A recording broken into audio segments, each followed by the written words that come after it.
ಬಾ ಎಲ್ಲ ನಾ ಸಂತೋಷ ಬಾ ನಿಂದೆ ಹೇಳ್ತಾ ಗುರು ಕೂಡ ಅವ್ರ ಜೊತೆಗೆ ಆವಾಗ ಹೋಗ್ತಾ ಇರ್ತಾರೆ, ಅದಕ್ಕೇನಾದರೂ ಇರ್ಬೋದು.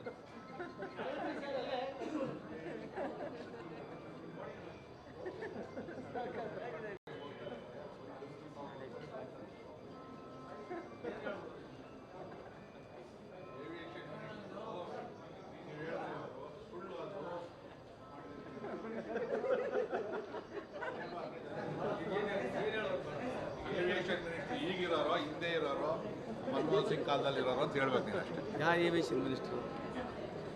ಅಲ್ಲ, ಯಾವ ಏವಿಯೇಷನ್ ಮಿನಿಸ್ಟರ್ ಬಗ್ಗೆ ಹೇಳ್ಬೋದು? ಅದೇ ನಮ್ಮ ಚಲನಚಿತ್ರ ನಟಿ ಅದರಲ್ಲಿ ಏವಿಯೇಷನ್ ಮಿನಿಸ್ಟರ್ ಪಾತ್ರ ಐತಿ ಅಂತ ನೀವು ಹೇಳಿದ್ರಂತೆ. ನಾನು ಏವಿಯೇಷನ್ ಮಿನಿಸ್ಟರ್ ಅಂತ ಹೇಳಿಲ್ಲ, ಅದನ್ನೇ ಹೇಳಿದ್ರು. ನಾನು ಏವಿಯೇಷನ್ ಮಿನಿಸ್ಟರ್ ಅಂತ ಹೇಳಿಲ್ಲ.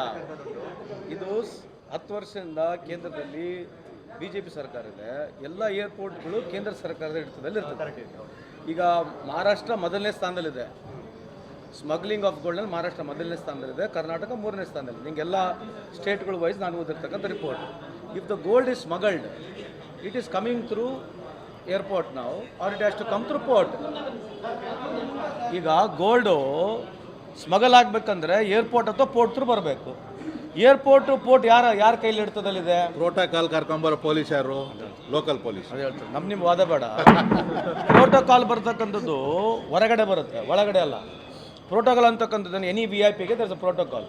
So the protocol is only a gesture to take somebody, to receive somebody. Protocol does not mean it has to bypass somebody.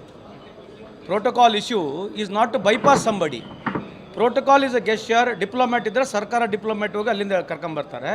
ಇಲ್ಲಂದ್ರೆ ಇನ್ಫ್ಲುಯೆನ್ಸ್ ಇದ್ದರೂ ಕೂಡ ಬ್ರೀಚಿಂಗ್ ಅ ಪ್ರೊಸೀಜರ್ ಈಸ್ ವೆರಿ ಡಿಫಿಕಲ್ಟ್.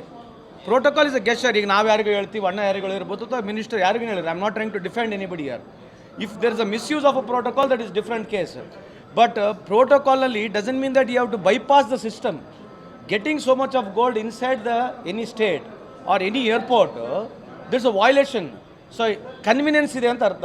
ಇದನ್ನ ತನಿಖೆಯಲ್ಲಿ ಇದು ಯಾರು ಒಳಗೆ ಹೆಂಗೆ ಬರ್ತಾರೆ, DRA ಕಸ್ಟಮ್ ಪಾಸ್ ಆಗಿ ಹೆಂಗೆ ಬರ್ತಾರೆ ಅಂತಕ್ಕಂಥದ್ದು ನನ್ನ ಪ್ರಶ್ನೆ ಇದೆ. ಅಷ್ಟು ಬಿಟ್ಟರೆ I did not allege any aviation ministry ಇಯರ್, I did not allege any ministry ಇಯರ್. ಇದು ಒಂದೇ ಏರ್ಪೋರ್ಟಲ್ಲಿ ಆಗಿದೆಯಾ? ಎಲ್ಲ ಏರ್ಪೋರ್ಟ್ಗಳಲ್ಲಿ ಆಗಿರತಕ್ಕಂಥ ಸಾಧ್ಯತೆಗಳಿದ್ದಾವೆ. So why are you asking question to us ಅಂತ ಹೇಳಿರ್ತಕ್ಕಂಥ. ಮತ್ತು ದುಬೈಯಲ್ಲಣ ನಮ್ಮ ಬೆಲ್ಟು ಶೂ ಎಲ್ಲ ಬಿಚ್ಚಿಸ್ತಾರೆ ನಾವು ಒಳಗಡೆ ಬರಬೇಕಾದ್ರೆ. ಗೋಲ್ಡು ಅಲ್ಲಿಂದ ಅಲ್ಲ, ಒಳಗಡೆನೆ ಕೊಟ್ಟಿರ್ತಾರೆ. ಗೋಲ್ಡ್ ನೀವು ಗೋಲ್ಡ್ ಬಿಸ್ಕೆಟ್ಸ್ ಏರ್ಪೋರ್ಟ್ ಹತ್ತವಾಗ ಫ್ಲೈಟ್ ಹತ್ತೋ ಕೊಟ್ಟಿರ್ತಾರೆ. ಗೋಲ್ಡ್ ಬಿಸ್ಕೆಟ್ಸ್ ಇದೆಯಲ್ಲ, if you are getting it from Dubai, they don't have any problem because you got a bill. ಇದರ ಏನಾಗಿದೆ, authenticatedly if you bought gold from Dubai, authenticated ಆಗಿ ನೀವು gold ಖರೀದಿ ಮಾಡಿದರೆ ಏನು ಪ್ರಾಬ್ಲಮ್ ಇಲ್ಲ. ದುಬೈ ಏರ್ಪೋರ್ಟ್ನಾಗ ನೀವು 20-50 kg ಖರೀದಿ ಮಾಡಿ ಕೊಡ್ತಾರೆ. ಇಲ್ಲಿ ಕಸ್ಟಮ್ಸ್ ಯಾಕೆ ಬೈಪಾಸ್ ಮಾಡ್ತಾರೆ ಅಂದರೆ ನೀವು ಅದನ್ನ ಡ್ಯೂಟಿ ಕಟ್ಟಬೇಕಾಗತ್ತೆ.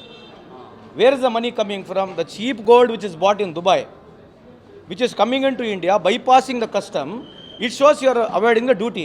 ಆ ಡ್ಯೂಟಿ ಡಿಫರೆನ್ಸಲ್ಲಿ ದುಡ್ಡು ಆಗ್ತಕ್ಕಂಥ ವ್ಯವಹಾರ ಇದು. ಸೊ ದುಬೈದವರು ಅಫಿಷಿಯಲಿ ನೀವು ಎಷ್ಟನ್ನು ಖರೀದಿ ಮಾಡಿ ಕೊಡ್ತಾರೆ, ಇದ್ರೆ ದುಬೈದವ್ರದ್ದೇನು ಇನ್ವಾಲ್ವ್ಮೆಂಟ್ ಇರಲ್ಲ ಅಂತ ನನ್ನ ಅಭಿಪ್ರಾಯ. Any government if you buy gold, ಇಲ್ಲಿಂದ ನೀವು ಗೋಲ್ಡ್